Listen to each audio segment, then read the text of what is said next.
जयंत पाटील साहेब असतील, आमच्यासारखे कार्यकर्ते असतील, हे सर्व खासदार असतील, यांनी ठरवलंय येत्या डिसेंबरमध्ये पवार साहेबांचा 85वा वाढदिवस आहे। त्यामुळे आमदार हे किती आले पाहिजे? आपण 90 सीट लढू का 85 लढू? कमीत कमी 85 आमदार हे आलेच पाहिजे असा विचार त्या ठिकाणी आम्ही सर्वांनी मनामध्ये ठेवलाय। आणि मग महाविकास आघाडीचे इतर जे सर्व घटक पक्ष आहेत त्यांचा तो असेलच। मी फक्त तुमच्या सर्वांच्या वतीने इथं साहेबांना, जयंत पाटील साहेबांना विनंती करू शकतो, कारण शेवटी निर्णय हे मोठे नेते आणि दुसऱ्या पक्षाचे नेते घेतात।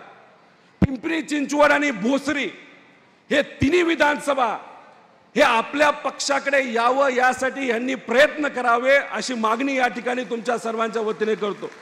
बरोबर आहे का नाही? नक्की का? मग लढणार का? मग पळणार का? अहो पुढे पैसा आहे, मग काय करणार? लोकसभेत दाखवून दिलं ना पैशाची काय किंमत आहे। अहो 150 कोटी रुपये महायुतीच्या सर्व नेत्यांनी पक्षांनी लोकसभेमध्ये आपल्या उमेदवाराच्या पुढे खर्च केला। डॉक्टर अमोल कोल्हेंच्या विरोधात खर्च केला, सुप्रियाताईंच्या विरोधात खर्च केला, बाप्पाजींच्या विरोधात त्या ठिकाणी खर्च केला। तरी लोकांनी काय दाखवून दिलं? लोकशाहीची ताकद ही पैशापेक्षा कितीतरी मोठी असते आणि तेच विधानसभेला त्या ठिकाणी आपल्या सर्वांना दाखवून द्यायचंय। मग ठरलं समजायचं का? पण संकल्प फक्त विधानसभेचा नाही, महापालिका विधानसभेनंतर येणार आहे, तिथं सुद्धा कमीत कमी आपल्या विचाराचे 85 नगरसेवक हे आलेच पाहिजे, यासाठी सुद्धा त्या ठिकाणी आपल्या सर्वांना प्रयत्न करायचे।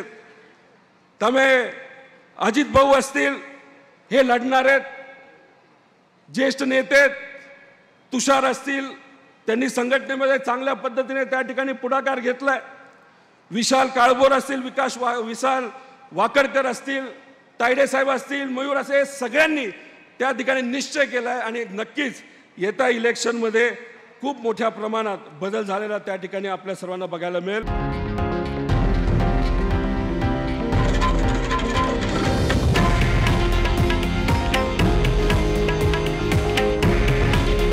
हे आहे देशातील नंबर 1 न्यूज नेटवर्क आणि आपण पाहत आहात TV9 मराठी।